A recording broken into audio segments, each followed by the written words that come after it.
On that day, as the sun glinted off the skyscrapers, he was only one of many to be found in a city full of ambition. A young man with eyes that burned with the fire of unfulfilled desires, and a slight confusion in his movements, as if an alien from another world, caught in this shiny but so alien world. He dreamed of a red sports car, dazzling red like a sunset over the ocean, a symbol of freedom, speed, and perhaps something more that he could not yet put into words. He had come to the car dealership, that temple of luxury where every detail screamed money and success, but he was unlike those who usually crossed its threshold. His clothes were simple, almost modest, and his manners, though polite, gave him away as a stranger unaccustomed to this atmosphere of artificial glitz.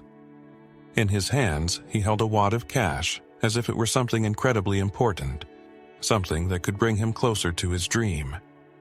His eyes were full of enthusiasm, naive, but so appealing, as if he saw not just a car, but a whole universe of possibilities. He seemed a little odd, perhaps even naive, but his eyes had such an unwavering belief in himself that you couldn't help but want to know what lay behind that dreamer's exterior. He was like a hero from an old fairy tale, who suddenly found himself in the realities of a modern city, but at the same time did not lose his purity and faith in the miracle. Why this car? What did it mean to him? This question hung in the air like a light haze and made his heart beat faster, anticipating the clue. The contrast between his dream and the way he looked at that moment was almost painful, but there was a special magic in that contrast, something that made one empathize with this young man full of hope. His confidence, despite all external circumstances, was like a quiet fire that nothing seemed to extinguish. He stood there, in that temple of luxury, and seemed so vulnerable and so strong at the same time. And that, strangely enough, caused a pang of sympathy and a slight anxiety, anticipating the further turn of events, for his journey was just beginning. He entered like a ray of light into the gray world of the car dealership, but that light seemed to be unreceptive. There was arrogance in the air, cars polished to a shine, salesmen with polished smiles, evaluating potential buyers from head to toe. And here he was, with a wad of cash, seeming to them a ridiculous anachronism, a man from another era, lost in this realm of luxury and ostentatious wealth. Cash. It sounded with a tinge of derision, as if he offered to pay with seashells. Every word, every smirk of the salesman seemed to repel him, as if he were an intruder at their private party. Their eyes slid over his simple clothes, not noticing the fire in his eyes, not seeing the strength that lurked behind that seemingly naive belief in his dream. "We have some serious cars here, young man," they said condescendingly, as if they were talking to a child who had walked into the wrong store. Their words, full of disdain, created an atmosphere of awkwardness and injustice around him. They didn't see him as a customer, they saw him as an oddball, not realizing that they were looking at a man whose dream of a red sports car was just the tip of the iceberg of his ambitions. As he clutched those bills in his hand, he felt their taunts like little needles digging into his confidence. But, amazingly enough, there was no fear or despair in his eyes. Only a slight shadow of disappointment that was quickly replaced by calmness, as if he knew something that remained hidden from their gaze. And in that silence which they filled with their snobbery, there was a sense of tension, as if something was about to happen that would change all their perceptions. What would be his response to this humiliation? Would he accept his role as the odd guy out, or would he show them that there was something more behind this outward simplicity? It was this question, like a quiet whisper, that hung in the air of the car dealership, foreshadowing something that was about to happen. And this moment seemed to be approaching its climax, but it was a completely different story, which was not yet visible in the general flow of events. But this calmness, this dignity with which he bore the taunts, seemed to hold something more. And so the moment came. Silence hung in the air, broken only by the light hum of the air conditioner. Elon, without raising his voice, without changing his expression, simply pulled out his phone. No theatrical gesture, no loud words. Just a few taps of the screen, and the display flashed with images, numbers, graphs. They were not just pictures, they were his life, his achievements, his dreams realized in reality. Like a magician, he opened the veil, showing the world his projects, his companies, his innovations. Tesla, SpaceX, Solar City, names that for many were just lines in the news. For him, they were flesh and blood, proof of his unconventionality. I watched the faces of the salespeople. First, their smirks changed to bewilderment, then to growing horror. They were used to judging a book by its cover, by its clothes, by its wad of cash. But suddenly they saw not just a strange guy, but a man whose name rang around the world. A game changer, a man who wasn't afraid to go against the tide.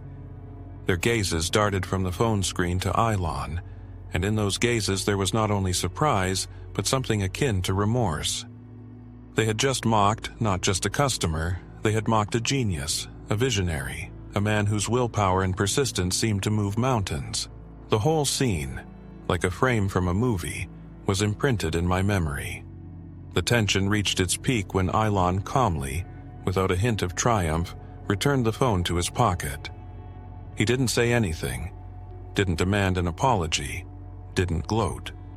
He simply proved his point without resorting to aggression or bragging. It was a moment of truth, a moment when justice had been served. And there was nothing vulgar about this triumph, only a quiet pride in a man who had not let circumstances break him. But behind this triumph, behind this quiet confidence, there was something more, something that I felt would soon be revealed. Their laughter, which had seemed so loud a moment ago, suddenly fell silent, like the sound of a slamming door. The faces of the salesmen, which had been full of superiority a moment before, now showed a look of bewilderment that turned to awkward deference. The very guy in plain clothes, whom they had so rashly ridiculed, had turned out to be not just a customer, but a man whose ideas were changing the world. The very atmosphere of the car dealership seemed to change, filled with awkward respect and quiet amazement. Now that all the cards had been revealed, the attitude towards him had changed dramatically. Not a shadow of the former mockery, only reverent attention and willingness to fulfill his every wish. The buying process, which began with humiliating distrust, turned into a solemn ritual. The sellers, who had been so arrogant a short time before, now offered him better terms with subservience, as if trying to redeem themselves. They fawned over him, offered him coffee, talked about the car's technical characteristics with breathless enthusiasm, as if it were a sacred artifact. He, however, remained remarkably calm and polite, as if nothing had happened. Not a shadow of schadenfreude, not a hint of resentment. He had simply chosen a red sports car, and now that all the formalities were settled, he listened attentively to the manager's explanations about insurance and warranty terms. His voice sounded even, without the slightest hint of triumph. He seemed to take their sudden reverence for him for granted, as a matter of course. He smiled slightly as he signed the documents, as if he knew that all this was just another episode in his amazing life. The transaction went quickly, as if by magic. The sellers, trying to be as alert as possible, hurried to finish all the formalities as soon as possible. Their voices sounded quiet, almost a whisper, and in their every movement you could feel the unconcealed admiration. It was as if they were afraid to disturb the fragile atmosphere in which recognition was born out of ridicule. At last, the car keys were in his hands. He nodded, thanked them for their help, and his gaze was full of a strange, almost childlike sincerity that was disarming. In that moment, the sense of satisfaction was almost palpable. Not from having been proven right, but rather from the fact that he had managed to remain himself despite all the obstacles. He hadn't changed his principles. hadn't stooped to their level, but had simply shown who he really was. It was a victory not over them, but over himself, over his ability to remain calm and dignified even in the most difficult situations. This experience has undoubtedly left a trace in his soul, but how exactly it will affect his future path is still a mystery, shrouded in a light haze of understatement.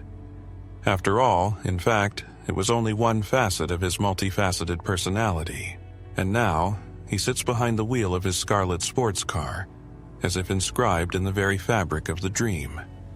The red color seems to pulse in unison with his own inner fire. He leaves the car dealership, and this moment is not just a car purchase.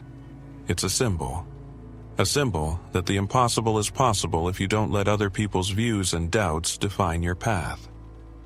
His story, which began with incredulous looks and quiet chuckles, now unfolds like a gripping novel, where the protagonist triumphs not by force, but by faith in himself.